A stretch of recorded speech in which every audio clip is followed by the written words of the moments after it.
अगला जो अपना टॉपिक है विभव मापी के बारे में। विभव मापी एक ऐसा इंस्ट्रूमेंट होता है, जैसे कहीं क्लास में आपने एक इंस्ट्रूमेंट देखा था मीटर सेतु। मीटर सेतु में एक तार होता है जो कि 1 मीटर का होता है। ठीक उसी प्रकार पोटेंशियोमीटर या विभव मापी ये भी एक इंस्ट्रूमेंट होता है जिसका हम 12th में प्रैक्टिकल में यूज करते हैं, और इसकी सहायता से हम कई ऑब्जेक्ट्स को क्लेरिफाई करते हैं। जैसे किसी 2 सेल आपके पास है, आपको 2 सेल दिए गए हैं, है ना। हम बाजार से सेल लाते हैं, एक सेल हम लाए छोटा, एक सेल हम लाए बड़ा, ठीक है।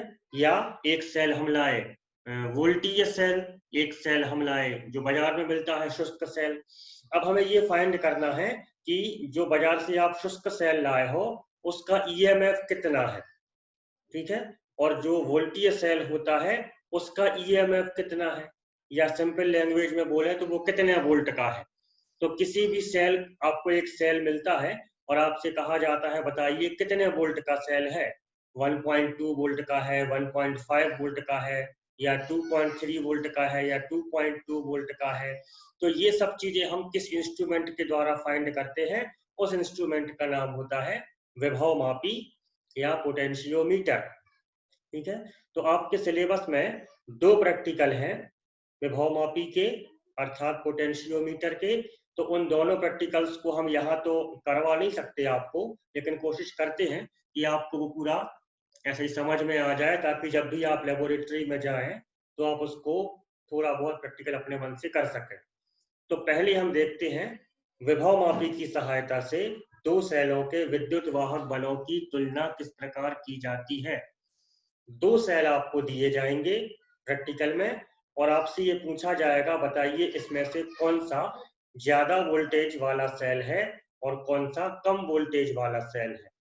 सेल में जो वोल्टेज होता है उसको हम ईएमएफ कहते हैं, विद्युत वाहक बल कहते हैं। तो कौन से सेल का विद्युत वाहक बल ज्यादा है और कौन से सेल का विद्युत वाहक बल कम है, इन दोनों को हमें कंपेयर करना है, ठीक है। तो 2 सेलों के विद्युत वाहक बलों की तुलना विभव मापी के द्वारा किस प्रकार से ज्ञात की जाती है, इसको आप देखो, ठीक है। उतना क्लियर तो नहीं होगा क्योंकि हम लेबोरेटरी में नहीं है, और ये प्रश्न जब थ्योरी वाली परीक्षा में आता है तो हमें इसको 4 बिंदुओं में लिखना होता है। जैसे आपने मीटर सेतु वाले क्वेश्चन का आंसर 4 बिंदुओं में लिखा था। पहला बिंदु रेखा चित्र, दूसरा बिंदु सिद्धांत या सूत्र, तीसरा बिंदु अवलोकन सारणी, और चौथा बिंदु कोई भी 2 सावधानियां। हालांकि प्रैक्टिकल फाइल में और भी बिंदु होते हैं, उद्देश्य होता है, आवश्यक सामग्री होती है, ठीक है, और गणना होती है, त्रुटि होती है, वो प्रैक्टिकल फाइल में लिखना है। लेकिन जब हम इसको थ्योरी वाले एग्जाम में लिखते हैं तो केवल ये 4 पॉइंट्स ही हम लिखते हैं, 4 बिंदुओं में ही हम इसको एक्सप्लेन करते हैं। तो ध्यान से देखो, पहला प्रैक्टिकल जो हम लिख रहे हैं, विभव मापी की सहायता से 2 सेलों के विद्युत वाहक बलों की तुलना किस प्रकार की जाती है। तो हमारे पास 2 सेल हैं और उन 2 सेलों के द्वारा हमें विद्युत वाहक बलों की तुलना करनी, ठीक है। तो देखते हैं इसको।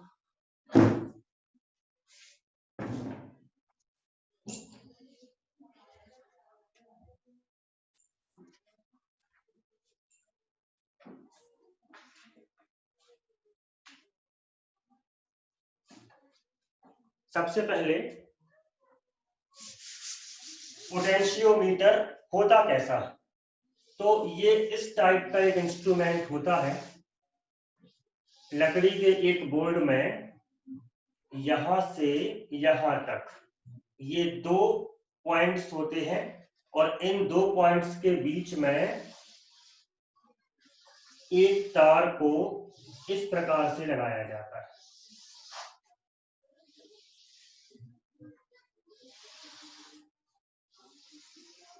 जी, यहां से यहां तक की लेंथ होती है 1 मीटर, 1 मीटर। तो 1 मीटर, ये 1 मीटर, ये 2 मीटर, ये 3 मीटर, ये 4 मीटर, ये 5 मीटर, ये 6 मीटर। तो इस तार की कुल लंबाई 6 मीटर हो सकती है। या और जब हम बड़े स्तर पर एक्सपेरिमेंट करते हैं तो एक बार और इसे टर्न कराया जाता है तो 8 मीटर की लेंथ हो जाती है, ठीक है। तो 6 मीटर, 8 मीटर, 10 मीटर ऐसे इस तार की लेंथ रखी जाती है। इसकी लेंथ बहुत ज्यादा रखी जाती है। ये इंस्ट्रूमेंट का नाम होता है विभवमापी या पोटेंशियोमीटर। विभवमापी या पोटेंशियोमीटर। ये पूरा का पूरा तार, जैसे मीटर सेतु में हमने आपको बताया था, मैग्नेन या कॉन्स्टेंटन धातु का बना होता है। मैग्नेन या कॉन्स्टेंटन आपने नोट भी किया था उस समय, क्योंकि इसका रेजिस्टेंस बहुत ज्यादा होता है और हमें रेजिस्टेंस को ज्यादा ही करना है, क्योंकि हम नहीं चाहते इसमें कोई भी करंट प्रवाहित हो। संतुलन की अवस्था में क्या होता है, याद करो। संतुलन की अवस्था में मीटर सेतु वाला प्रैक्टिकल आपने किया है, सेतु का डेरिवेशन आपने किया है। संतुलन की अवस्था में जी बराबर 0, IG बराबर 0 होता है। इसका मतलब इसमें से कोई भी विद्युत धारा प्रवाहित नहीं होनी चाहिए, और जब विद्युत धारा प्रवाहित नहीं होने देना चाहती है, इसका मतलब रेजिस्टेंस का मान बहुत ज्यादा रखना होता है। तो मैग्नेन या कॉन्स्टेंटन धातु का तार बनाने का मतलब ये है कि इसका रेजिस्टेंस बहुत ज्यादा होता है। ठीक है, इन दोनों बिंदुओं के बीच में हम कोई भी एक सेल या बैटरी, ये बैटरी होती है, ये हमने बैटरी को यहां ज्वाइंट कर दिया। सेल का सिंबल आप सब जानते हो, एक दो लाइनों के द्वारा सेल का सिंबल बनाया जाता है। एक लाइन को थोड़ी साइज बड़ी रखी जाती है और एक को छोटा रखा जाता है। बड़ी लाइन प्लस को इंडिकेट करती है, छोटी लाइन माइनस को इंडिकेट करती है, ये आपको पता है। और यदि हम इन दोनों लाइनों को गलती से एक जैसा बना देंगे तो फिर ये किसका सिंबल हो जाएगा, ये संधारित्र का सिंबल हो जाएगा। ठीक है, तो हम डिफरेंस क्रिएट करने के लिए, अंतर पैदा करने के लिए एक लाइन को बड़ा और एक को छोटा बनाते हैं। इस लाइन को बड़ा बनाने का मतलब ये है कि इसका वोल्टेज ज्यादा है, ये हाई वोल्टेज पर है, और ये ऋणात्मक है, माइनस है। माइनस का मतलब क्या है, ये नेगेटिव या कम वोल्टेज पर है। प्लस हमेशा हाई वोल्टेज होता है, माइनस हमेशा कम वोल्टेज, लो वोल्टेज होता है। ठीक है, अब हमने आपको बताया था इसके पिछले क्वेश्चन में कि बैटरी कैसे बनती है। तो बैटरी कई सेलों को जोड़ के बनती है ना। श्रेणी क्रम में जोड़ो या समांतर क्रम में जोड़ो, और जनरली मिश्रित क्रम में जोड़ा जाता है। तो 3 सेल, 4 सेल, 5 सेल, 6 सेल, कितने ही सेलों को आप जोड़ के बैटरी बना सकते हो। इसलिए बैटरी का सिंबल देखिए, 1 cell, second cell, third cell, fourth cell, ये है बैटरी। एक सेल, दूसरा सेल, तीसरा सेल, चौथा सेल, ऐसे कई सेलों को जोड़ के बैटरी बनती है। तो ये बैटरी का निशान हो गया। ठीक है, हम इतनी लाइन बनाते, केवल 4 लाइनें बना देते हैं। तो 4 लाइनों से ही 4 बना दो, या आपको अलग अलग 6 लाइनें बना दो, कितनी ही लाइनें बना दो, कुछ सेलों से मिलकर बैटरी बनती है। तो फिर से ये पोटेंशियोमीटर है। लकड़ी की एक बॉक्स में 6 या 8 या 10 मीटर लंबा तार ऐसे फोल्ड कर करके हम जोड़ देते हैं, और ये ज्वाइंट के बीच में बैटरी जोड़ी जाती है। अब देखो, ये वाला जो पॉइंट है, ये बैटरी के पॉजिटिव सिरे से कनेक्टेड है, और ये वाला पॉइंट है, ये बैटरी के नेगेटिव सिरे से कनेक्ट है।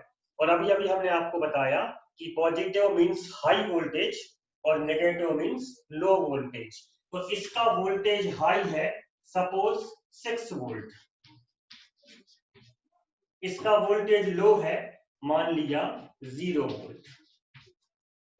ये अधिक विभव पर है और ये कम विभव पर है। तो हमने अपने मन से मान लिया कि इसका विभव 6 वोल्ट है और इसका विभव 0 वोल्ट है। तो इन दोनों बिंदुओं के बीच विभवांतर कितना हुआ, विभवांतर मतलब विभव का अंतर। ये 6 वोल्ट पर है, ये 0 वोल्ट पर है, इनका जो डिफरेंस है 6 माइनस 0 मतलब 6।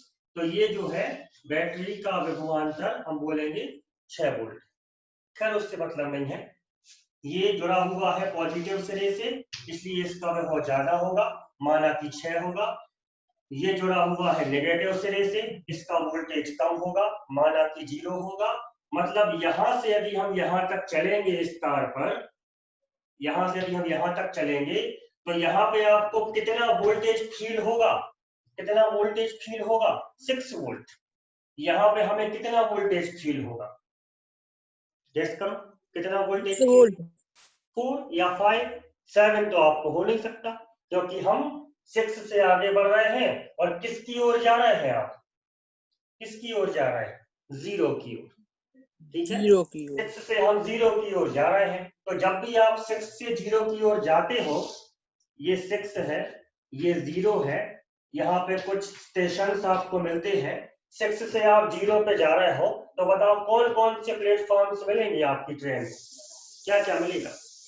6 से आप 0 पे जाओगे तो क्या 7 मिलेगा, 8 मिलेगा, 9 मिलेगा, नो, हमें क्या मिलेंगे, 5, 4, 1 और 0, यही मिलने वाले हैं कि नहीं। मतलब यहाँ पर 6 वोल्ट, तो यहाँ पर 6 से कम, माना कि 5 वोल्ट। अब हम यहाँ तक आ गए तो माना यहाँ पर 4 वोल्ट, फिर माना यहाँ तक आ गए तो ये हो गया 3 वोल्ट, यहाँ पे आ गए तो 2 वोल्ट, यहाँ पे आ गए तो 1 वोल्ट, और यहाँ पे आ गए तो 0 वोल्ट। ये बात समझ में आती है। जो सिरा बैटरी के पॉजिटिव सिरे से कनेक्टेड है वो हाई वोल्टेज पे होता है, और जो सिरा बैटरी के नेगेटिव वोल्टेज से कनेक्टेड है वो लोअर वोल्टेज पे होता है। इसलिए हम जब भी तार पर आगे बढ़ेंगे तो हमेशा हमें घटते क्रम में वोल्टेज मिलेगा। 6 यहाँ पर था और 5 यहाँ पर, मतलब ये जो लेंथ है, ये वाली लेंथ, इतनी लेंथ पर चलने के बाद 1 वोल्ट कम हो जाता है। ये वाली लेंथ जो है, मान लीजिए 25 सेंटीमीटर है, तो 25 सेंटीमीटर चलने के बाद 1 वोल्ट कम हो जाता है। अब अगले 25 सेंटीमीटर चलोगे तो 1 और वोल्ट कम हो जाएगा, फिर अगले 25 पे चलोगे तो 1 और वोल्ट कम हो जाएगा, फिर अगले 25 पे जाओगे तो 1 और वोल्ट कम हो जाएगा। इस प्रकार से यहां से यहां जाने तक हमेशा विभव में गिरावट आती जाती है, वोल्टेज कम होता जाता है। 6, 5, 4, 3, 2, 1 एंड एट लास्ट 0। विभव में गिरावट आती जाती है, विभव में पतन होता जाता है, ठीक है। तो हम ये एक डेफिनेशन बनाना चाहते हैं कि यहां से यहां चलेंगे, इतना भर चले, 1 सेंटीमीटर हम चले तो 1 सेंटीमीटर में कितना वोल्टेज कम हो गया, कितना वोल्टेज कम हो गया। मान लिया कि 0 को, अब देखो 1 तो यहाँ पे हो रहा है तो 1 से तो कम ही होगा, है ना, 1 से तो कम ही होगा, तो 0.2 हो गया, 0.3 हो गया। तो 1 सेंटीमीटर चलने पर विभव में जो कमी होती है, 0.2 हो या 0.3 हो या 0.4 हो, उसके लिए हमने एक नाम दिया, उसे कहते हैं विभव प्रवणता। विभव प्रवणता, ये डेफिनेशन आप कहीं भी नोट कर लो। 1 सेंटीमीटर चलने पर विभव में जो कमी होती है उसका नाम होता है विभव प्रवणता। विभव मापी के तार पर हमेशा विभव में कमी होती जाती है। 1 सेंटीमीटर आगे बढ़ोगे तो कितनी कमी होगी वोल्टेज में, देखो वृद्धि कभी नहीं हो सकती, क्योंकि 6 से आपको 0 पे जाना है तो 7 तो कभी नहीं मिलेगा, 5 मिलेगा, 4 मिलेगा, 3। तो फिर से विभव मापी के तार पर 1 सेंटीमीटर आगे बढ़ा तो कितना विभव कम हो गया, कितना विभव कम हो गया। हो सकता है 0.1 वोल्ट कम हुआ हो सकता है 0.2 वोल्ट कम हुआ हो, कुछ भी हो सकता है। जितना भी विभव कम हुआ होगा उसको हम नाम देंगे विभव प्रवणता। ये कहीं भी आप ऊपर जहां भी आपको जगह मिले वहां पे ये नोट कर लो, 1 सेंटीमीटर चलने पर विभव में कमी बराबर विभव प्रवणता, ठीक है। ये एक छोटी सी डेफिनेशन थी जो एग्जाम में 2 नंबर की पूछ सकते थे, लेकिन अपने एक्सपेरिमेंट में हमें कुछ और समझना है। विभव मापी ये है आपके सामने, इसके द्वारा हमें क्या करना है, पहले आपको जो प्रैक्टिकल लिखना है वो प्रैक्टिकल का नाम है 2 सेलों के विद्युत वाहक बलों की तुलना करना। ये हमारा पहला एक्सपेरिमेंट है जो हमें पोटेंशियोमीटर के द्वारा करना है। तो उसके लिए हम इसका पहले एक डायग्राम बनाते हैं। यदि आपको पोटेंशियोमीटर मिल जाए तो कनेक्शंस कैसे करोगे। पहले कनेक्शंस को देखते हैं। तो उसके लिए हमें इस डायग्राम की आवश्यकता नहीं है।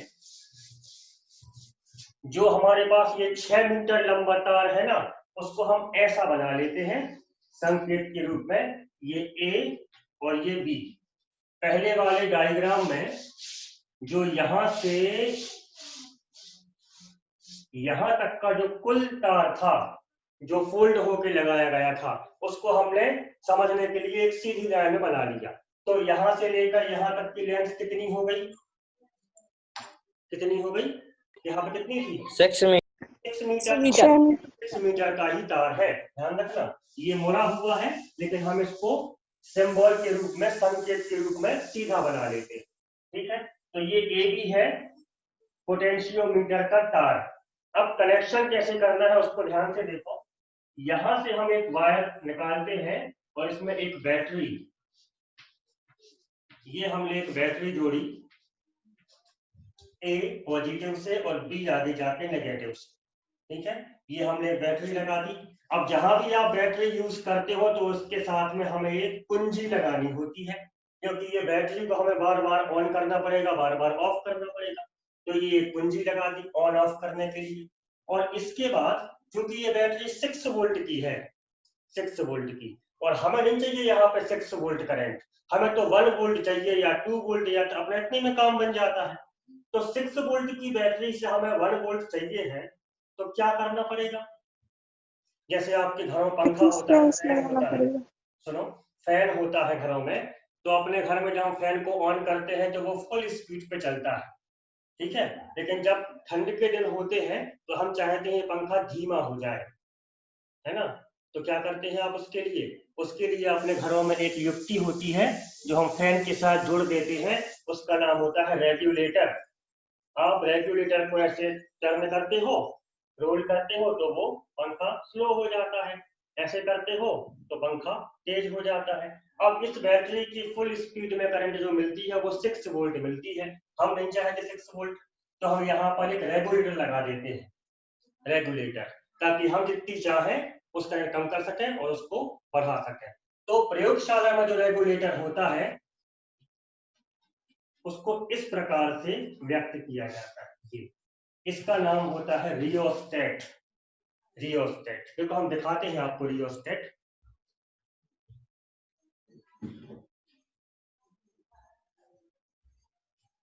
ये एक रियोस्टेट होता है, ये इसको रियोस्टेट बोलते हैं।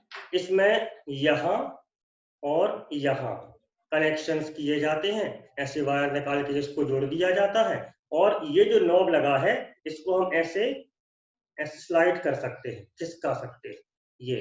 ये हमने स्लाइड किया, ये करंट की स्पीड फुल हो गई, ये करंट कम हो गई, ये करंट और कम हो गई, ये और कम हो गई, ये करंट 0 हो गई। स्लाइड होने से उसमें होता क्या है? क्या स्लाइड होने से मतलब उस खिसक तो इसको स्लाइड करने से इसके अंदर का रेजिस्टेंस परिवर्तित होता है, रेजिस्टेंस परिवर्तित होता है। ठीक है, जब ये यहाँ पर होगा तो रेजिस्टेंस का मान ज्यादा है, रेजिस्टेंस का मान ज्यादा है, करंट का मान कैसा हो जाएगा, कैसा हो जाएगा, कम हो जाएगा। यहाँ पे आ गया तो रेजिस्टेंस का मान बढ़ गया तो करंट सॉरी कम हो गया, करंट का मान क्या हो जाएगा, बढ़ जाएगा। रेजिस्टेंस का और कम हो गया, रेजिस्टेंस और कम हो गया। तो इसको परिवर्ती प्रतिरोध भी कहते हैं। परिवर्ती प्रतिरोध मतलब ये एक रेजिस्टेंस है जो जिसका मान हम परिवर्तित कर सकते हैं। ज्यादा रेजिस्टेंस, कम रेजिस्टेंस, और कम रेजिस्टेंस, और कम रेजिस्टेंस, सबसे कम रेजिस्टेंस, और रेजिस्टेंस घटेगा, करंट का मान क्या हो जाएगा, बढ़ेगा। तो इसको बोलते हैं रियोस्टेट या परिवर्ती प्रतिरोध। देखो ये इसका निशान है, ये रियोस्टेट। फिर से देखें कनेक्शन कैसे करना है। ये आपका पूरा वो 6 मीटर वाला बहुमापी का तार है, उसके साथ हमने यहाँ पर एक बैटरी लगाई, इसको ई से प्रदर्शित कर देते हैं। उसके साथ एक कुंजी लगाई, उसके साथ एक रियोस्टेट लगाया और इसको यहाँ जोड़ दिया। इसके बाद यहां से एक और तार निकालते हैं और इस तार में हम अपना पहला सेल जोड़ देते हैं, क्योंकि अपना ऑब्जेक्ट क्या है, 2 सेल हैं आपके पास और उन दोनों सेलों में से किसका वोल्टेज ज्यादा है इसको हमें फाइंड करना है। तो ये पहला सेल और यहां से एक और तार को निकाल के यहां पर हम दूसरा सेल जोड़ देते हैं। ये पहला सेल E1, दूसरा सेल E2। इसके बाद इस सेल को ऑन ऑफ करने के लिए कुंजी, इस सेल को ऑन ऑफ करने के लिए भी कुंजी, और इन दोनों तारों को एक साथ हम गैल्वेनोमीटर से, हमने आपको दिखाया था धारामापी, उससे जोड़ देते हैं और यहां से एक लंबा तार निकाल के, क्या है ये सबको पता है, इसको क्या बोलते हैं, जॉकी सर, जॉकी। जॉकी होती है इस प्रकार की, आपको याद होगा। इस जॉकी को यहाँ लगा देते हैं, ठीक है। तो ये कनेक्शन हमें याद रखना है। फिर से देखते हैं, ए बी विभव मापी का तार, P बैटरी, ऑन ऑफ करने के लिए कुंजी, बैटरी की करंट को कंट्रोल करने के लिए परिवर्ती प्रतिरोध या रियोस्टेट। इसके बाद यहां से पहला सेल, उसके लिए ऑन ऑफ करने को कुंजी, यहाँ दूसरा सेल, उसको ऑन ऑफ करने के लिए कुंजी, धारामापी, और अंत में यहाँ पे हम टच करके जो बिंदु प्राप्त करेंगे, आपको याद होगा कैसे बिंदु प्राप्त करते हैं, टच करते जाते हैं, इसको देखते जाते हैं, तो ये जॉकी। ये है डायग्राम, ठीक है। इस डायग्राम में इसको आप पहला बिंदु नोट करके, पहला नोट कर लो बिंदु, हेडिंग में लिख लो रेखा चित्र, और ये डायग्राम आप बना लें, बनाते जाओ और साथ में समझते जाओ, ठीक है। इसको बना लो, और जैसे हमने ये बनाया तो हमें बताना पड़ेगा कि किस अक्षर के लिए आपने क्या कहा है ना। सबसे पहले ए बी क्या है, K1 K2 ये क्या है, E1 और E2 ये क्या है,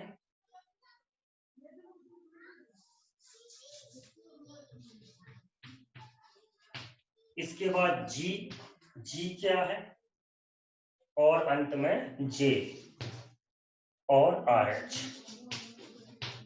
जितने भी आपने इसमें नोटेशन लिखे हैं उन सबके हमें नाम बताने होंगे। तो AB को आप लिख लेंगे क्या, AB क्या है, विभव मापी का तार, AB विभव मापी का तार, K1 K2 ये तीनों क्या है, ये अभी केवल समझ लो, फिर हम लिखवा देंगे बाद में। K1 K2 क्या है, तीनों कुंजियां हैं। E1 और E2 ये दोनों क्या है, वो सेल जिनका हम एक्सपेरिमेंट कर रहे हैं। G सब जानते हैं, ये G धारामापी, J एक जॉकी है, और RH परिवर्ती प्रतिरोध, जिसके द्वारा हम करंट के मान को कंट्रोल करेंगे, करंट ज्यादा चाहिए या कम चाहिए। कनेक्शन करते आपसे बन जाएंगे। उतना अच्छा तो अभी समझ में नहीं आया होगा क्योंकि हम लैब में नहीं है ना, अभी हम केवल सांकेतिक रूप से बता रहे हैं। यदि आप लैब में होंगे जिस दिन, तो वहां पे आपको पूरा क्लियर हो जाएगा। थोड़ा मन में इसको रखना कि हमने कैसे बताया था। जब भी आप लैब में जाएं तो आपको ये चित्र मन में होना चाहिए, तो आपके दोस्त के द्वारा आपसे कनेक्शन करते बन जाएंगे। एक तार से बैटरी, कुंजी और परिवर्ती प्रतिरोध जोड़ना है, नीचे 2 तार निकालकर दोनों में सेल, उनकी कुंजियां, धारामापी और जॉकी जोड़ना है, ठीक है। अब देखो ध्यान से, यहाँ एक्सपेरिमेंट करना कैसे है, फिर हम लिखवा देंगे आपको। पहले आप देखो प्रयोग कैसे करना है। तो सबसे पहले हम क्या करते हैं, इस कुंजी K1 को ऑन कर देते हैं, ठीक है। देखो ये तो आपका ऑन है, इसको पहले हम ऑन करना ही हमेशा के लिए। पहले हमने इस कुंजी K1 को ऑन कर दिया और कुंजी K2 को ऑफ कर दिया। K1 को ऑन कर दिया और K2 को ऑफ कर दिया। अब देखो ये सेल E1 वर्किंग पोजीशन में है, ये काम कर रहा है क्योंकि इसका सर्किट कंप्लीट है, लेकिन E2 का सर्किट टूटा हुआ है, इसलिए E2 इस समय कोई भी काम नहीं करेगा। ये समझ में आता है। हमने K1 को जोड़ा, ऑन किया और K2 को बंद कर दिया, तो E1 सर्किट में आ गया। अब ये जो धारा मापी है ये इस टाइप का होता है, हमने आपको बताया था। ये सेंटर में होता है 0। जैसे ही हम इस जॉकी को पकड़ के यहां टच करते हैं तो ये धारामापी का इंडिकेटर ऐसे हो जाता है, और जैसे ही हम इस जॉकी को पकड़ के यहां टच करते हैं तो इसका इंडिकेटर ऐसे हो जाता है। ठीक है, आपने जॉकी को पकड़ा, ये जॉकी हमने पकड़ी और यहां टच किया तो ये इंडिकेटर ऐसे हो गया, और यहां टच किया तो ऐसे हो गया। तो हमें कौन सा बिंदु फाइंड करना होता है? यहां से टच किया, इंडिकेटर ऐसे है, इसको उठा के आगे रखा, थोड़ा इंडिकेटर ऐसे आ गया, इसको यहां रखा, इंडिकेटर 0 पे आ गया, और जैसा ही इंडिकेटर 0 पे आ गया तो हमने अपनी जॉकी को रोक दिया, और जॉकी को रोक दिया, और जो लंबाई है जहां पे आपने जॉकी को रोका है, ये लेंथ हमने फाइंड कर ली स्केल के द्वारा। तो ये वाली लेंथ मान लो L1 है। फिर से देखो, सबसे पहले हमने इस कुंजी को ऑन किया, सर्किट ऑन हो गया। अब हमने क्या किया, E1 वाली कुंजी को ऑन किया और E2 वाली कुंजी को ऑफ कर दिया। ठीक है, जॉकी को पकड़ा, यहां टच किया, यहां टच किया, यहां टच किया और यहां टच किया। टच करते करते आपकी दृष्टि इस पे होना चाहिए, गैल्वेनोमीटर पे। जब यहां टच करोगे तो ऐसा इंडिकेटर रहेगा, यहां करोगे तो ऐसा हो जाएगा, यहां करोगे तो ऐसा हो जाएगा, और यहां करोगे तो 0 पे आ जाएगा। ये जब 0 पे आ गया तो वो लेंथ हमने फाइंड कर ली, वो लेंथ L1 है। किसके लिए है ये L1 लेंथ? सेल कौन सा सर्किट में है इस समय? देखो E1, तो ये E1 के लिए L1 है। E1 के लिए लेंथ क्या मिली? L1। अब कोई गैस कर सकता है हम क्या करेंगे इसके बाद? क्या आप गैस कर सकते हो? अब हम क्या करेंगे, सेकंड स्टेप क्या प्रयोग होगा? सर E1 को ऑफ करके E2 को ऑन कर दो। Very good. अब हमने क्या किया, K1 को हमने ऑफ कर दिया और K2 को हमने ऑन कर दिया। ठीक है, अब हम इसको ऑफ करके इसको ऑन कर देते हैं और फिर से यही प्रैक्टिकल दोहराते हैं। फिर से हम इस जॉकी को यहाँ पकड़ते हैं, संकेतक ये है, फिर यहाँ रखते हैं, संकेतक यहाँ आया, यहाँ रखा, यहाँ रखा, यहाँ रखा, यहाँ तक मिला। जैसे ही यहाँ पे आया और इसका ये इंडिकेटर 0 पे आ गया तो ये लेंथ हमने फाइंड कर ली। ये लेंथ मान लो L2 है, तो किसके लिए L2 मिली आपको? E2 के लिए। तो जब हमने E1 सेल को ऑन किया था तो यहीं पे आपको इसका विक्षेप 0 मिल गया था, और जब E2 को ऑन किया तो यहां तक जाके इसका विक्षेप 0 मिला। ठीक है, तो जब मैंने कंपेयर करते हैं तो E1 upon E2 is equal to L1 upon L2। इस फॉर्मूले के द्वारा हम इसे कंपेयर कर सकते हैं। जिसका पहले मिल गया होगा 0, उसका वोल्टेज ज्यादा होगा, और जिसका दूर जाके मिला उसका वोल्टेज कम होगा।